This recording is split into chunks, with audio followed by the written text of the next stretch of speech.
How's it going, ladies and gents? It's your boy Dak908, aka the Dig Dug himself, and today we're looking at some Behemoth. Now, I know you guys have already seen him. He's been out for about a month now. I never really got around to actually getting this video put out for you guys, so I'm doing it now because better late than never. You know what I mean? I got a couple of the videos I got for you guys to come out soon as well, tempered or arc tempered Teostra as well. But for right now, let's take a look at the Behemoth. Now, the Behemoth, which everyone already knows, is the crossover event for between Square Enix and Capcom, and they actually allow you to actually fight the Behemoth, which is a very tough monster in the Final Fantasy series. Truth be told, you normally don't see this monster close to the end game. He's in quite a few of the games, and I figured that him being over here would be a very interesting fight, and truth be told, it very much is. This fight is actually really cool. Honestly, it was kind of the fight I was looking to actually have to break up the monotony of the standard Monster Hunter fights where you just kind of run in and just swing weapons and just hopes that the thing goes down quicker than you and your team go down. But this guy adding a couple of little flares here and there, almost like an MMO, because Final Fantasy XIV is the game I want to say that he's technically directly based from, and the whole quest starting design and presentation is all based off of that. So whenever you do an attack, it actually shows up to be like lunging thrust, 16 damage or whatever like that. I thought that was really cool. The fact that there's actually an aggro mechanic where in which you have to try and maneuver the monster in a certain court, well, not necessarily maneuver, but if you were to get his attention one way or another, he will focus on one particular person as opposed to all characters evenly, so that way you can actually devise different kind of strategies, things like that.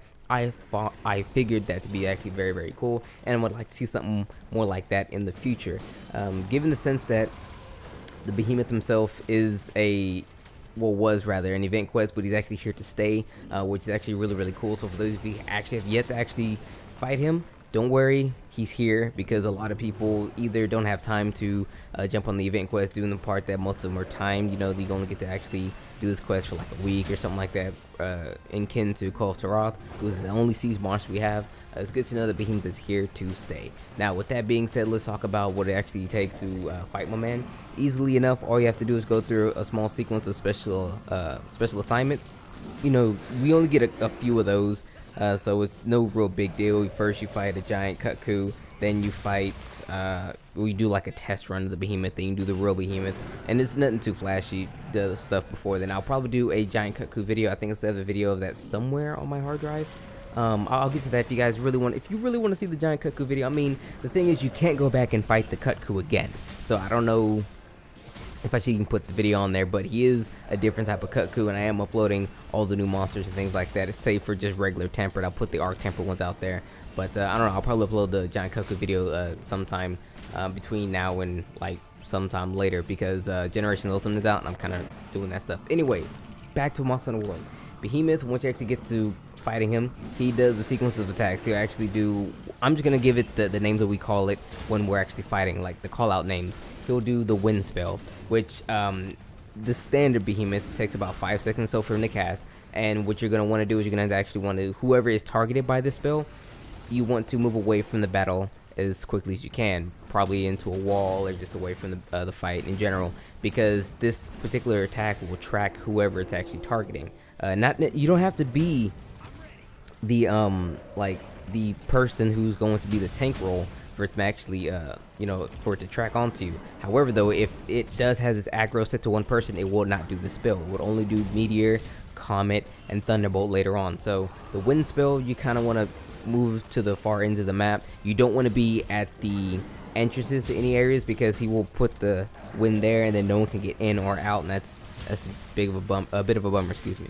So that's the wind. Now the Meteor, for the most part, if you're tanking like myself, just block it and you'll be good to go. Thunderbolt, kind of the same deal. His spells aren't really that worrisome. Now the one thing you really need to look out though is for the comets. Now we just refer to them as rocks. He'll drop a rock down, and the placement of these rocks is honestly random. He'll do it at any particular time during any particular sequence at any of the phases, so you actually want to make sure you get it to where he puts the rocks into a spot that is, I guess, beneficial to you, to where you and your teammates could run behind it, because when he drops the big meteor, the ecliptic meteor, it's the only way to survive that attack is to A, get behind the comets that he put down before, aka the rocks, or B, use your jump emote that the game gave you for free but you must time it super correctly. I'm not 100% sure exactly on the timing of it, but you can actually dodge the ecliptic meteor if you do your jump emote at a decent enough time. So those are two ways to actually dodge that. But for the most part, if you can kind of just come together and understand that, you know, you're gonna need people who are healers, and the healers, if they do their particular job correctly and the tank does their job correctly, and you have probably like some DPS or like some gunners, they do their jobs correctly, it's not a super hard quest to do. It's really not. Just everyone has a job to do, they must do it correctly. If the healer is actually doing what it's supposed to do, no one is going to die. The tank is doing what he's supposed to do, the aggro will be for the most part on him, and everyone else who's DPSing actually do the real damage.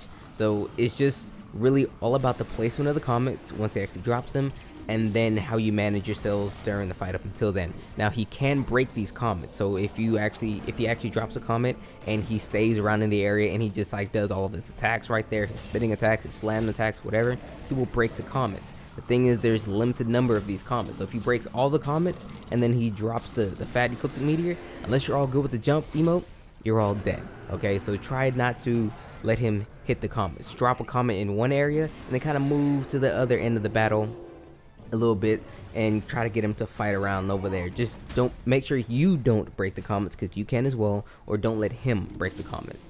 But outside of that, that's pretty much him in a nutshell. He's not very hard once you actually get the motions going through. Once, like I said, everyone does their particular assignments, and it's not that big of a deal. But the coolest thing about him, though, outside of, you know, just fighting the guy, is his armor. Now his armor is actually something pretty cool. A lot of people like to look at it and think to themselves that they're probably the flyest person out there, and for the most part you kind of are, because the skills on it are very good and its design is top notch, because it's based off of the Dragoon from the Final Fantasy series. I want to say maybe Kain, like not necessarily the original actually I think Kain was the original Dragoon back in what, Final Fantasy 3 it was, or something like that.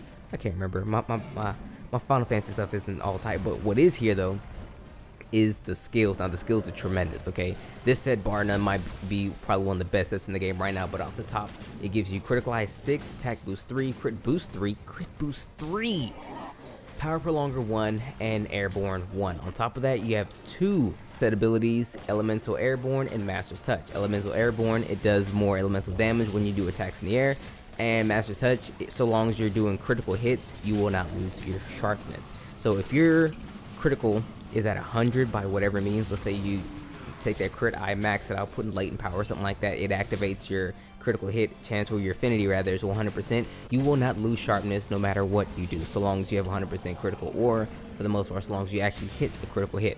So if you attack a monster's face or whatever, for the most part, with master's touch activated and all that affinity, your sharpness will stay white for as long as it needs to be, or as long as you can totally make it to. So that's actually a really cool skill. But another thing it actually gives you, it gives you the Gale Bog, which is a what do you call it, an insect glaive. Truth be told, I'm not gonna lie, I was hoping they'd give us a proper lance, but I mean, kind of makes sense for it to be an insect glaive. But regardless, it gives you some pretty decent stats. I would like to say about 5 or so. 586 for me is what I'm looking at on my screen. I apologize off the cuff because I have my what do you call it, my charm and everything, but for the most part it gives you a fairly decent attack. The affinity on it is actually a positive side too, so if you couple that with your already high affinity due from the armor, you're going to be looking at about 40 affinity off the top right there. Your element is 240 and it has a high dragon elder seal, so I mean that's not bad. It's not bad. It's not bad. It's fairly solid from what I hear. A lot of people I know who use the insect glaive, they say it's a fairly solid weapon. So the whole armor set, the weapon and the armor set, everything about it is just tremendous. So the gear is top notch, and the monster himself is actually top notch. So I will say this, I will not show you the entire battle because it was a 20 some odd minute fight, but by now you guys kind of already know how this thing kind of goes.